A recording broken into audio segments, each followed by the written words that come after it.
Moi, mon parcours d'entrepreneur, ça a commencé, là, je dirais, là, probablement vers l'âge de 12 ans.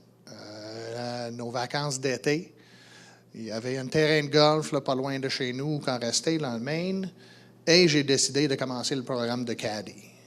Les Caddy, là, pour 3 $ pour le 18 trous, avec une petite collation là, à le 9e trou.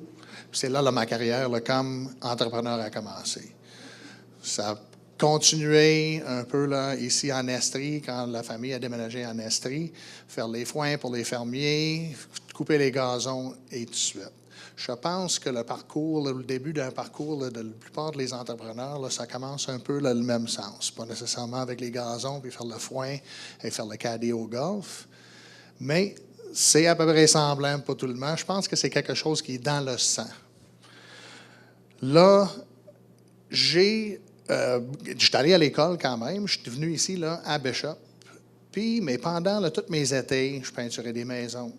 Après ça, là, j'ai gradué à faire les decks, à faire les clôtures. Quand j'ai fini mes études ici à Bishop, je n'étais pas sûr là, que la vie corporative, là, c'était quelque chose pour moi. Puis c'est l'entrepreneur en moi là, qui m'a appelé encore. J'ai commencé là, une compagnie de construction, là, rénovation à Montréal. Puis en 1989, j'ai eu le vrai appel d'entrepreneur. Mon beau-frère avait un projet qu'il voulait investir, là, puis j'ai embarqué dans le projet.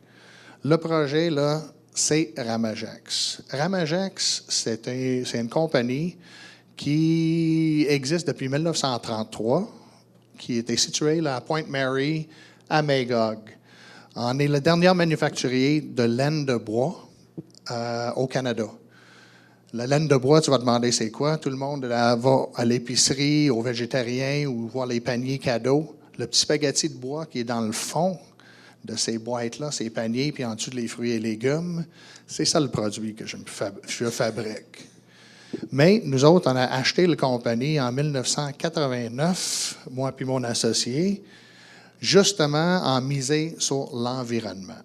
Parce que nous autres, là, notre fibre, ça sert pour le contrôle d'érosion, l'emballage environnemental. Et maintenant, là, c'est un nouveau produit là, qu'on lance sur le marché. Là, c'est des allumes-feu écologiques. Là, ça commence.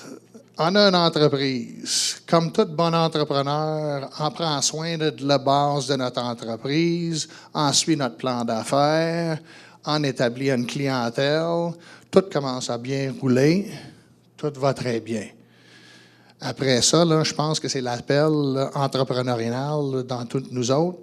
À un moment donné, il y a des opportunités qui arrivent qui ne sont pas nécessairement dans ton lignée, sont connexes, et tu prends la chance, sans entrepreneur, on va réussir, pas grave si c'est un peu difficile, on va l'adapter ça là, pour l'entreprise. C'est ça que nous autres, on a fait dans notre compagnie. Il y a certaines opportunités que nous autres, on a suivies. Ça a duré là, le temps que ça a duré, puis on a trouvé, après ça, ça a arrêté. Oups, une autre petite opportunité est arrivée, on allait pour celle-là.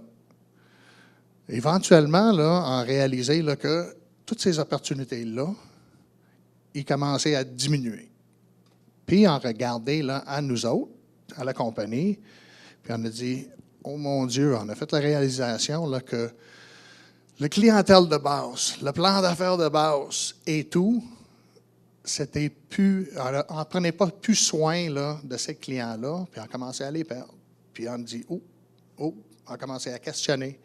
Il y avait un peu moins d'opportunités, là, des grosses opportunités qui arrivaient, là, qui t'allumaient. C'est pour ça le sujet, là, retourner à base là, pour mieux réussir.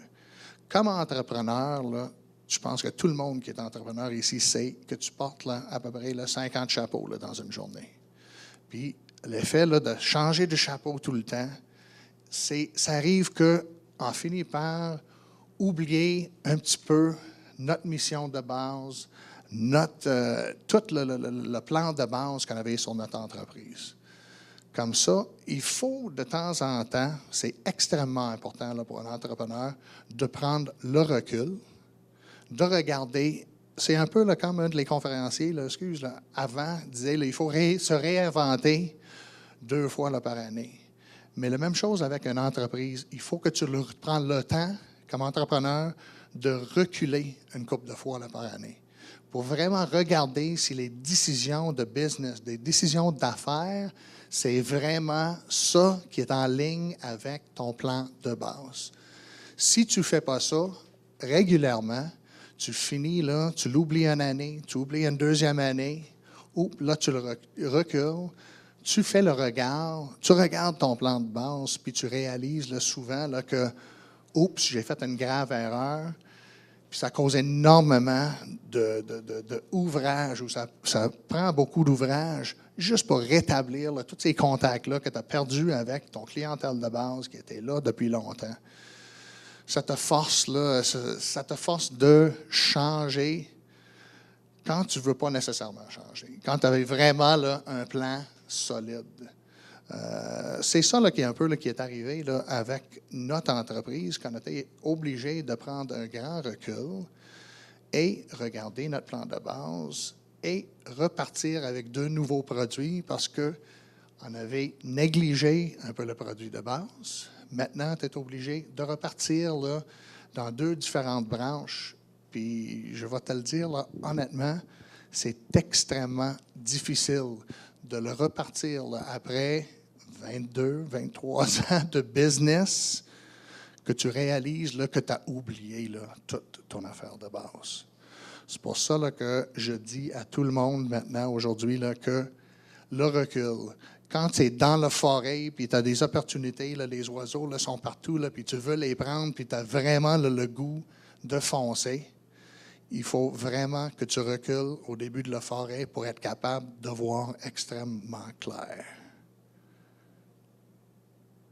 C'est le message que je voulais lui passer aujourd'hui.